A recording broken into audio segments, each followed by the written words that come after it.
very much understand the sacrifice and the situation of staying away from families for long periods of time, and especially the sacrifice that the families, the wives and children and mothers and fathers are making in this. This is still an unfortunate situation in the world where every border has to be guarded. Since 1947, when we got this out of… wrested it out of foreign powers and got it into our own hands, I think we were too excited about this idea of freedom, and we did not understand what territory means. When I say this, in the running of a nation, usually most nations, unless they were broken up by somebody else, most ancient nations are formed on the basis of geographical features. But we broke up in a hurry and we put lines which are very difficult to guard. And above all, we cut off trade routes which we have been using for thousands of years. We've been trading with Damascus, Jerusalem, Greece, Rome for thousands of years through these routes, and we cut that off on the western border, and the eastern routes have been on forever. We cut that off on the eastern border and we made a nation. Somewhere we were too excited about the idea of freedom, not really looking at the making of a nation. We were new to freedom and we cut ourselves into pieces without understanding what future problems we will have, which unfortunately both the political entities, our neighbor and us, are suffering because we did not understand the making of a nation. To protect a free nation, what it takes, to make a free nation prosper, what it takes, we did not look at it in full depth and dimension. I'm not trying to blame anybody. All I'm saying is, we were new and we were in a hurry.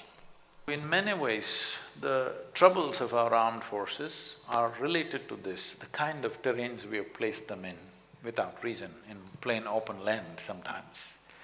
So as your commander was saying, you are in minus 15 degrees centigrade and 52 degrees centigrade in Rajasthan, extreme conditions.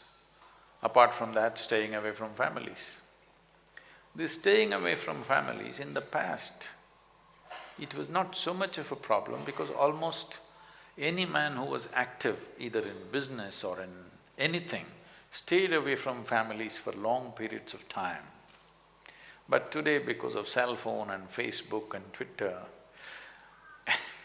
you're guarding the border with your family right behind you, which is tough.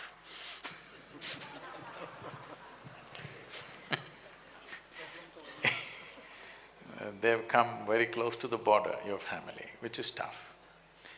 Because when you're doing certain type of jobs, not only soldiering, when you're doing certain type of jobs, your women and children should not be around you. You cannot do that job well. It will bring so much concern and fear that you cannot do the job well. But this is the modern life, that they're everywhere. Every 5 minutes they can call you. There are issues like this is the trouble of the modern times, but at the same time, it is also a solace for the families that they can be in touch with you. But I can imagine what will happen to the families and to you. Suppose there is some kind of action, at that time, if you turn on your cell phone and let them hear the gunfire, this is going to be a disaster. I really don't have a solution for that. But we can teach you something, all the forces, where keeping your calm keeping your chemical balance in the system. I'm not talking about even mental balance, more fundamental. Keeping your chemistry in balance so that you can handle these things is possibility. But for this modern day communications, I would say excessive communication, not just for the soldiers, for everybody too much of communication is a bit of an issue, but we have to learn to deal with it. But I feel this is first generation of soldiers having this level of communication. Maybe in another 5–10 years they will learn to handle it, because you can't cut it off.